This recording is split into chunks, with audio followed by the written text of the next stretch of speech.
crematory did not function. So we were put in the holding barrack to be there till Monday when the crematory will be functioning again.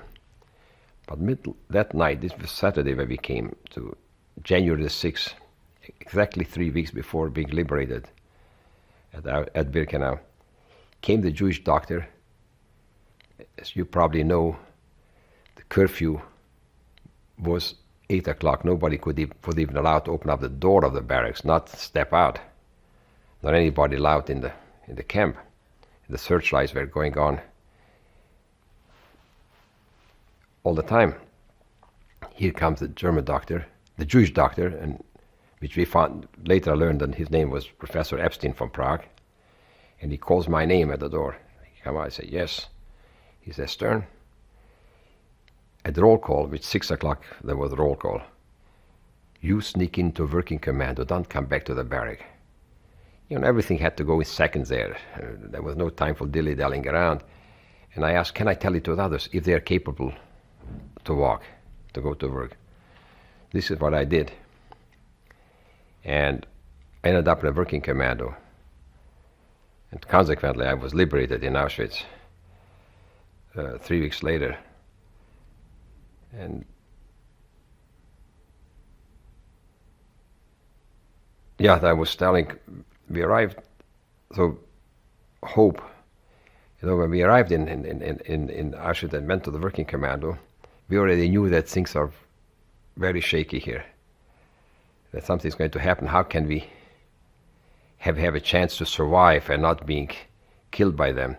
So there were some thought that we should blow up some sentries. Blow up is what? And we should do this and that.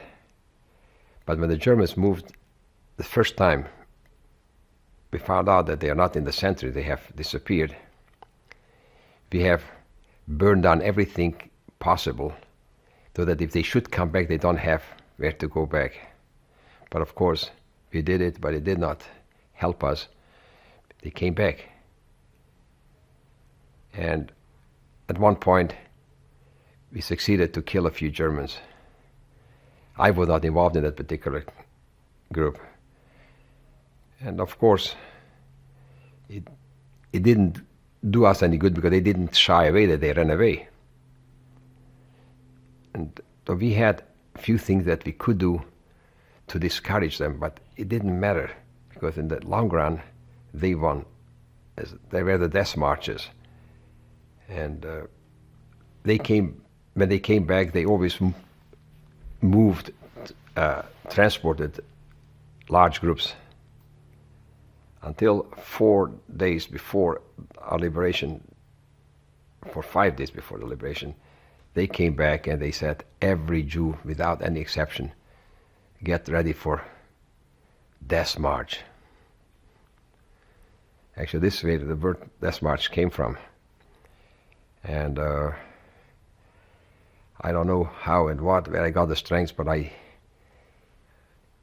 succeeded to remain in the camps. I mean, that simple it was not. When they came back the last time, as we were on those shelves sleeping in the barracks, there was either on sawdust we slept or on straw.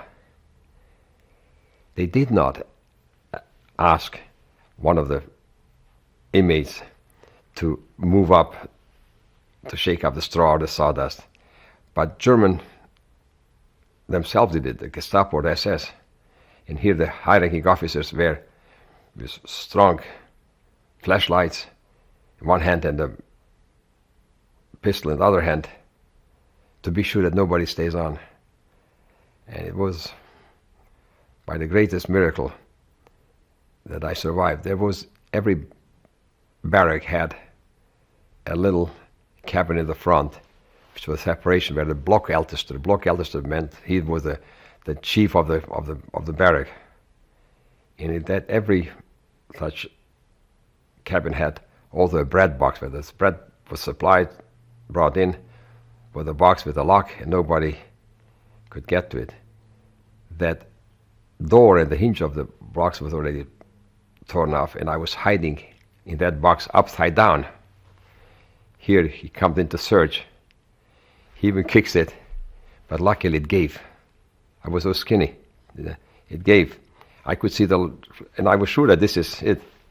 This is how I remained alive. But when they already left, the Germans, about an hour they left, there was no sign of Germans. I wanted to go back to the barracks. But the Poles and the Ukrainians, who were not taken on the death march, they wouldn't let me in. So I was hiding out in the heap of dead bodies, because in the last week, when the crematorium didn't function at all, the bodies were just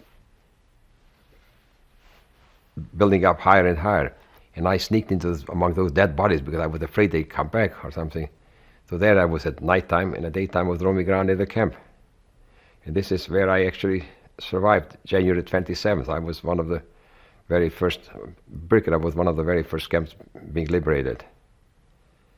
This was my survival chance.